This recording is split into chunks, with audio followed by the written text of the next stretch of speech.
guys, welcome to my channel. I'm Jess. If you haven't already, please like and subscribe to my channel. I would super appreciate it. Sorry if there's a bit of background noise. I do have some like branches being chopped down outside my house, so really sorry about that. But I really urgently had to film this video because this is super hot news. Virginie Viard is said to be leaving Chanel as the creative director, which is insane because I just had the feeling that Virginie Viard would be the creative director of Chanel for the rest of her life, because Karl Lagerfeld at Chanel was the creative director until he passed away in 2018, I think it was, and he was the creative director since the 80s. So Chanel to me seemed like a brand who wouldn't be playing musical chairs with creative directors as fast as other brands are, and we've seen different creative directors hop to different brands, you know, Daniel Lee and Eddie and all that, and you know, it just seems like, oh my gosh, who is going to be the next creative director of Chanel? Because this is going to absolutely, in my opinion, change everything. Sometimes when the creative director changes, it literally changes everything about the brand. The packaging, the font, it can change the quality of the garments, it can change. It is insane, guys, but let me know, do you think that this is going to change everything at Chanel? Because if it does, guys, I think this could be a good thing, because Virginie Viard, although a lot of people loved her for her more wearable clothing compared to Karl, and she made the ready-to-wear very sellable. Of course, her designs were quite cutesy as well, and definitely, I would say, as a designer, she was quite successful at Chanel, but I found her personally a little bit boring, and I was missing the drama and like fantasy land that Karl kind of created when he was at Chanel, if that makes any sense. But okay. So I was reading the comments on Business of Fashion's Instagram and Diet Prada's Instagram because they reported about this news, and a lot of people were speculating who will be the next creative director of Chanel. And I think the next creative director of Chanel could be one of two people. Either Hedi Slimane, I never know how to say his name properly, Hedi Slimane, who is said to be leaving Celine, which is going to be crazy as well.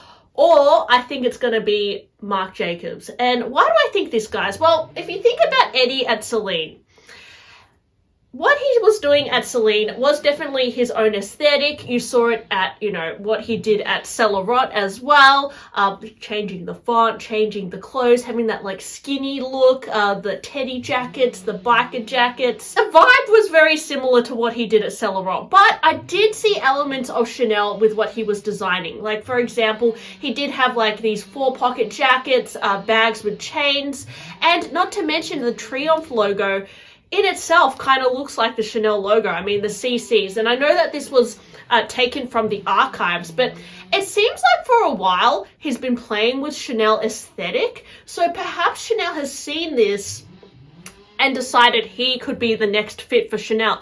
Hence why he is leaving Celine. This could be the case. And let me know if you think I'm right, guys, because would that be a good thing for Chanel or fashion in general? Well, Eddie is really good at designing it bags, I will say. At Celerot, he designed the Sac de Jour, super successful bags. Then he comes to Celine and he creates the Triomphe and the, what is it? The 16 bag? Is that what it is? I always forget the name of that bag. The one with the top handle.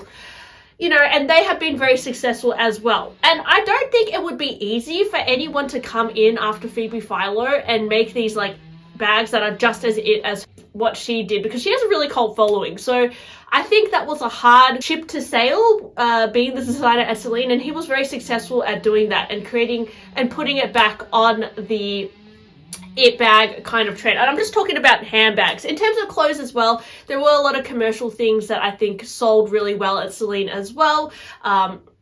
For example, I know that a lot of people were wearing those like sports jackets with the Celine logo, and even, I don't know, sunglasses by him. Anyways, I could see a lot, and even those jeans with like the Celine Triomphe logo, I see a lot of people wearing those. I think he was really strong, and it will be interesting to see once he leaves as well, who's going to be the creative director of Celine. I can see him going to Chanel.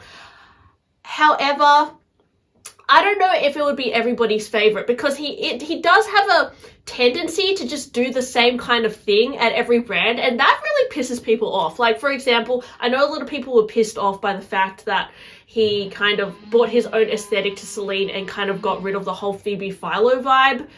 But yeah, I mean, I guess he is his own designer, and what do you expect? So yeah, it'll be interesting to see what he does at Chanel, and I do think that he will change everything at Chanel if he does go there, because he does tend to do that. Potentially Marc Jacobs, only because lately he's been wearing very Chanel aesthetic things. Like, I know he was wearing these Balenciaga flats that kind of look like Chanel, and I've seen him in like Chanel jackets and pearls and stuff.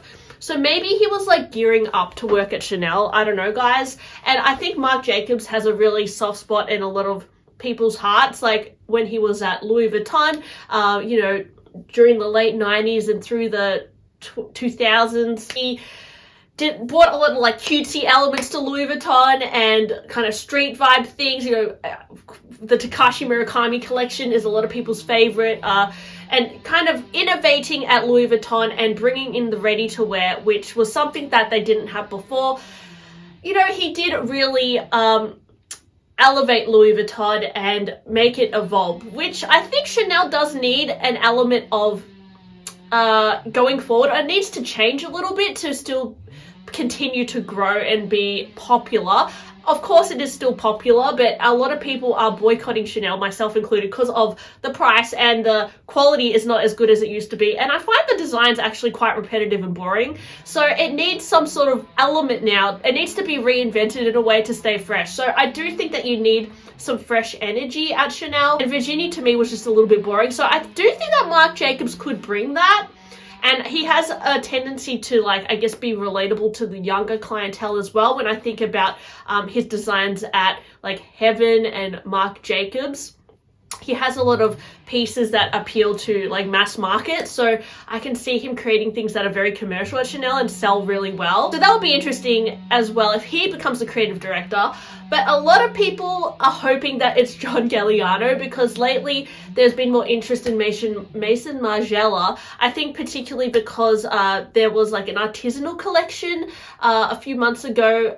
It was during the Haute Couture fashion shows, and a lot of people were really taken back by that fashion show, and a lot of celebrities were seen wearing Maison Margiela as well. John Galliano is currently the creative director of Maison Margiela, and yes, I would say his time at Dior is what most people remember. You know, throughout the late 90s, 2000s, he did just incredible, dramatic runway collections that made me fall in love with fashion. I think he is one of the designers, and Gianni Versace, that really got me into wanting to learn more about fashion and watch more fashion shows, because he just had such a I guess his fashion shows were so creative and dramatic, over the top and fantasy-like, which really was very inspiring at the time. And do I think that he could be the creative director of Chanel?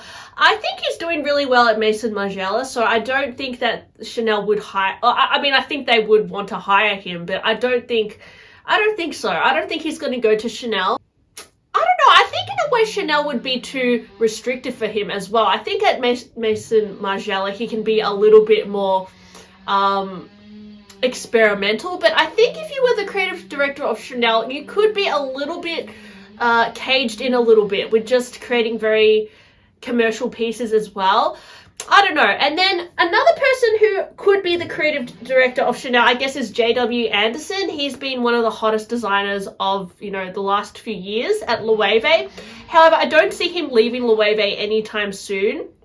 And I do think that his style at Loewe is a little bit more like conceptual, in that it's a little bit more like emotional, or he kind of plays with, I guess, beauty norms, and he always makes outfits that look a little bit like something about it is a little bit strange, and it makes you question fashion a little bit, which I don't think is necessarily in line with like what Chanel is about. I don't know if he would be the right fit for Chanel either, although he is an amazing you know, creative director at Loewe. I have Alessandro Michele, but he was just appointed the creative director at Valentino, so obviously he's not going to go to Chanel, but I don't know if he would have been a good choice anyway.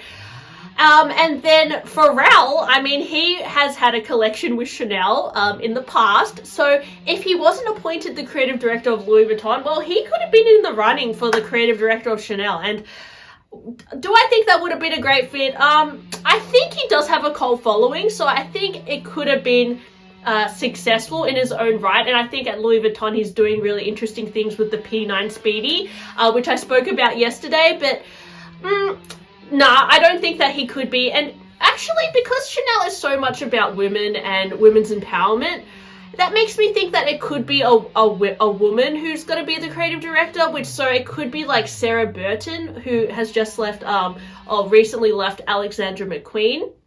So it could be her as well. Just thinking of women designers, or Phoebe Philo, but I think Phoebe Philo is having a good time at her own brand at the moment. I don't know whether she'd come to Chanel, and I don't know if Chanel would necessarily be her style, although she is very much about freeing women and women's empowerment as well. So I do think her values would align with Chanel, but yeah, I don't know. I think she's a little bit more minimal, and I don't know if it would work. But yeah, I think it would be very successful though if Phoebe Philo was the creative director of Chanel, but I don't know if it would happen. So yeah, I guess we'll just have to wait and see. For all we know, it could be a new up-and-coming designer. It could be, again, it could be somebody who's worked at Chanel for many years. Because, you know, Virginie, I wouldn't say, like, wasn't as well-known with the masses compared to, like, someone like all these other creative directors, but she was appointed the creative director because she worked very closely with Karl, I think for like 30 years or something. So